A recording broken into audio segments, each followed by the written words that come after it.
Hey guys, so it's me, Nicolette Mashile, also known as the Financial Bunny. Welcome to the Financial Bunny TV.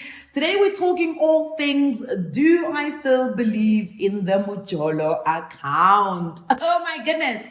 I feel like I kind of brought up this whole idea of Mjolo account like way back. It's not that far back. I think it's maybe 3 or 4 years ago. And the idea around the Mjolo account was to try and take away the pressure of the man always having to pay for things, but also the what's the English word that I would use here? The never going and doing things because the man feels like there's an expectation on him to pay for dates, to pay for getaways, to pay for activities that you do together in a relationship, right? So I kind of came up with this idea. I was like, you know what? Maybe as a couple, you guys could open a bank account together. You could contribute a certain amount of money. It can be equal amounts of money. Or alternatively, it could be based on your incomes. So a percentage, for instance, if you say, for instance, 10% of your incomes, and if you're earning 15,000 Rand, that means you would contribute 1.5. And if he's earning 10,000 Rand, you would contribute 1,000 Rand.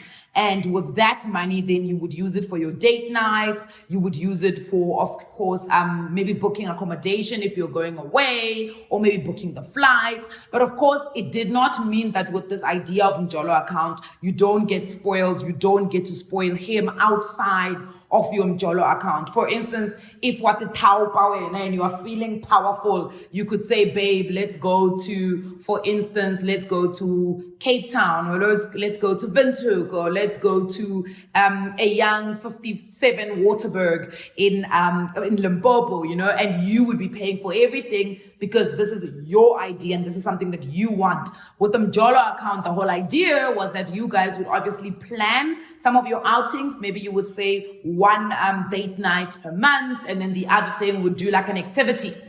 And basically, it was just a rough around the edges type of idea to make the conversation around money a little bit easier in relationships. So before I get into my verdict of whether or not I still believe in the Mjolo account, I must put a disclaimer though. At the time when I came up with this Mjolo account, I must be honest, I had never dated a man that had lots and lots of money. So I somehow don't attract men with money.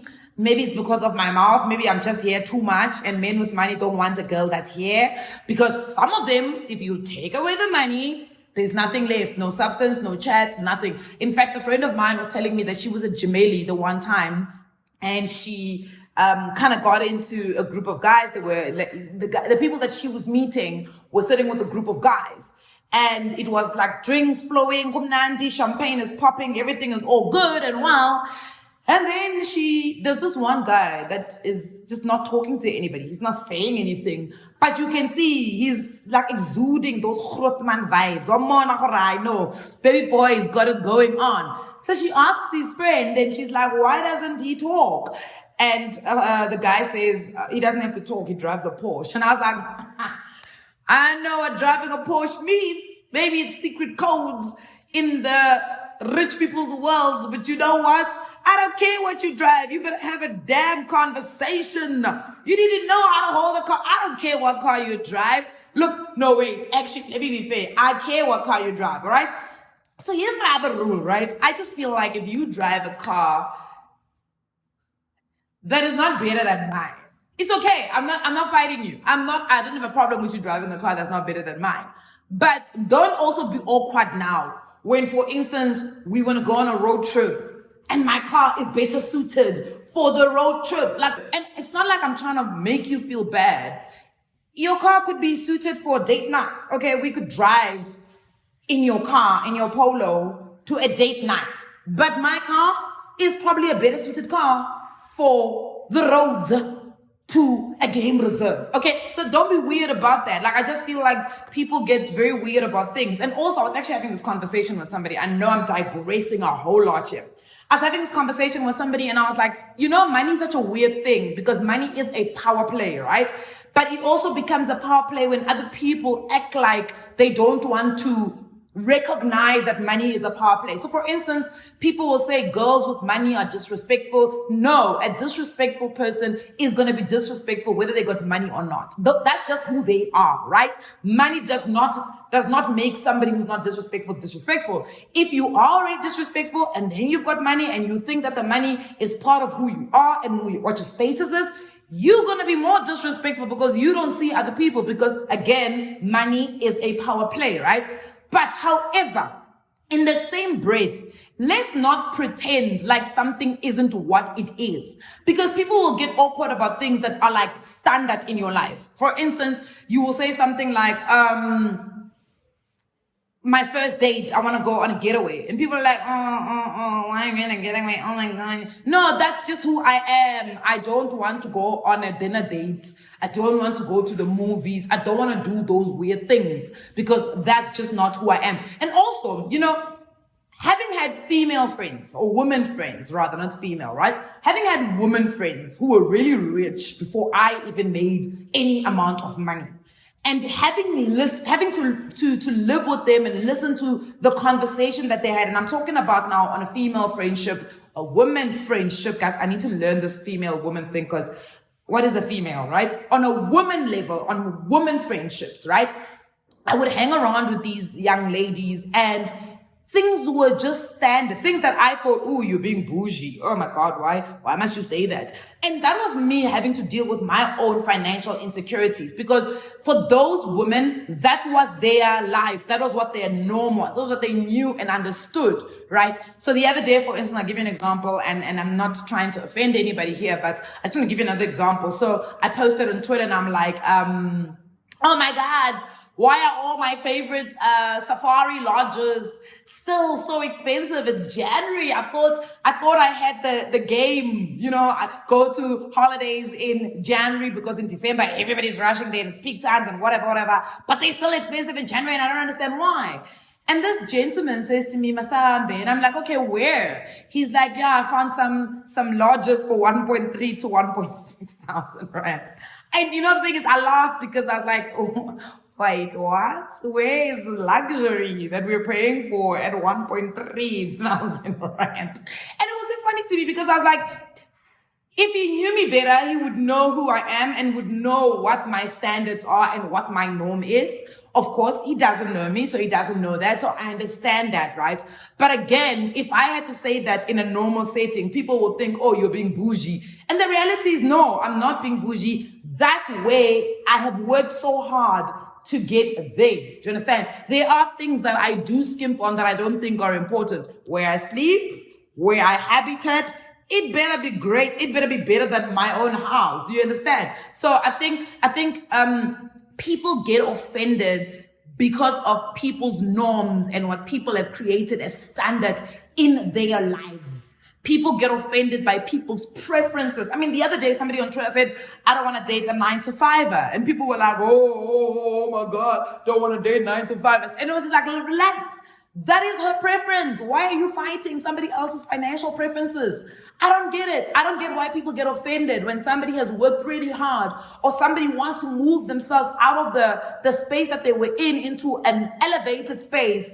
And they all of a sudden say, I don't want to do certain things. And people are just like, It's like that Coffee and Jacob's conversation. Look, if you want to drink Jacob's, drink your Jacob's, right?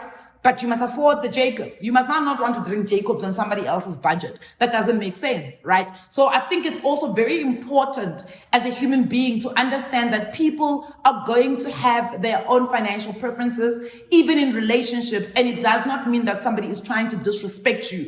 No, if I wake up one day and I'm like, oh shit, I really feel like going to Zanzibar, let's book a flight to Zanzibar. And if you are not financially there, where you can just wake up and book a flight to Zanzibar, that is okay, but don't make me feel bad about it, because that is what I am able to do. My wake up and book a trip to Zanzibar may be equal to your wake up and book a trip to Harties. You know what I mean? You probably are there where you can say, I wake up, I can just book a trip to Harties. There's somebody else who also can't do that. Somebody will be mad at you for waking up and saying, I want to book a trip to Harties, So it's very important to understand that my chapter 1 is not the same as somebody else's chapter 20. And I cannot get upset at that, right? There is, of course, a way in which people will say it that is, of course, bragging or trying to flex. But some people, and I think it's about being able to discern when somebody is being genuine about certain things, when they're just like, oh shit, I just feel like going to Mauritius. Ma'am, don't get upset when somebody says they want to go to Mauritius. They can afford it and it's okay. Yeah, don't be stressed about it. You're just not there yet. And it's okay. Do you get it? It's okay. Like, I always feel so awkward when I'm sitting around people, maybe I'm wearing like, or I'm carrying like a Louis Vuitton bag, or you're wearing like a Louis Vuitton slip-ons and whatever. And then somebody just goes on a conversation about buying branded clothes and how, oh my God, it's so irresponsible. And, people should. And I'm just like, what are you doing? This is so awkward. Like, don't do that. Like, it's not cute, guys. Like, your opinions are your opinions. Don't pass judgment because you don't know people's lives. Me buying Louis Vuitton sneakers or being Louis Vuitton loafers is as simple as you going into Mr. Price and buying your sneakers. You don't know that, right? So it's important to not try to impose your own financial insecurities on other people. And I wanted to make this a very long thing because that's also what it should be in relationships. I think people get overly excited about relationships and overly excited about the other person and forget that the money conversation is such an important conversation to speak about. It's such an important thing to have a conversation about, right? So, with the way relationships are so fickle these days from both sides, whether it's a man, it's a woman, people give up very easily, people cheat very easily, people are unfaithful very easily, people are just, I don't care what happens, oh my gosh, Mjolo's gonna dribble me anyway. I think because of that, we must have a deposit to start off Mjolo. Forget Mjolo account. Let's have a deposit where we're both depositing money when we're starting this relationship. And whoever messes up and breaches the contract must now be accepting that they will forfeit their initial deposit of this relationship. That's just really where I am. Because I just feel like, no, man, guys, there's no way if you have some sort of incentive to hold on to something that could potentially be great, you would just be that dismissive about it. Like, I don't know. Like, I feel like maybe it's also my insecurities playing at me. And I'm just like, no, guys.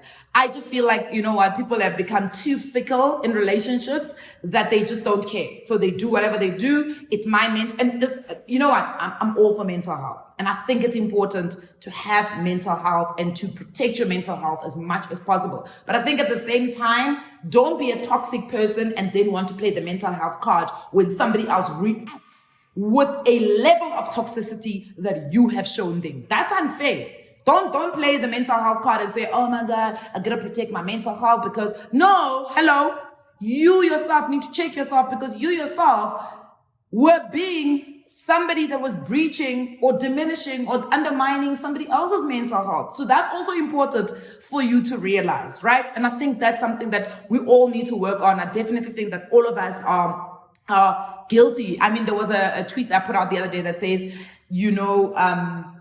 there's a version of the story where you are also the villain. Whether it is true or not, somebody has a version of a story where you are not as best and as squeaky clean as you think you actually are.